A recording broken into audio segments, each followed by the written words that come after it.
Ce qui m'a motivé, en fait, c'était d'avoir un effet de groupe.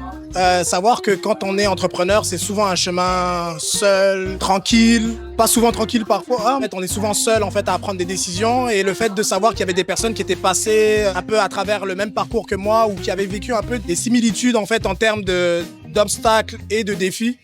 C'était pour moi intéressant en fait de pouvoir avoir une zone de partage sans jugement. En fait, je fais mon projet d'entrepreneuriat tout en travaillant à temps plein. Donc, je cherchais vraiment un programme pour garder un pied dans mon projet d'entrepreneuriat, pouvoir rencontrer d'autres personnes, avoir des conseils, étendre le réseau, puis être moins seule aussi. J'étais dans une quête de savoir, juste par défaut, étant entrepreneur. Puis Jack Cohen, justement l'une des personnes responsables, est en fait venu à moi, je le connaissais déjà. Puis il m'a dit, Jason, tu vas probablement vouloir considérer ça. Magnifique expérience, très beau réseau. Il y a beaucoup de pouvoir aussi à l'intelligence collective. En fait, parfois, on est pas mal dans notre réalité, les yeux vraiment fixés sur notre entreprise, en fait, à nous autres. Puis des fois, c'est le fun de voir aussi comment ça se passe ailleurs, d'échanger avec les autres aussi. Quand on est entrepreneur, souvent, on n'a pas trop de repères, on sait pas vers qui se tourner. Puis quand on m'a tendu la main de joindre ce programme-là, ça a été naturel pour moi de dire oui. Briser la solitude. J'avais beaucoup d'hommes entrepreneurs autour de moi. J'avais quelques femmes,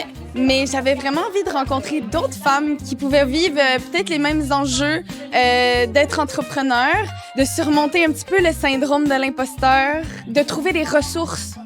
Tu sais, mettons, comment m'organiser avec ma comptabilité, des trucs comme ça.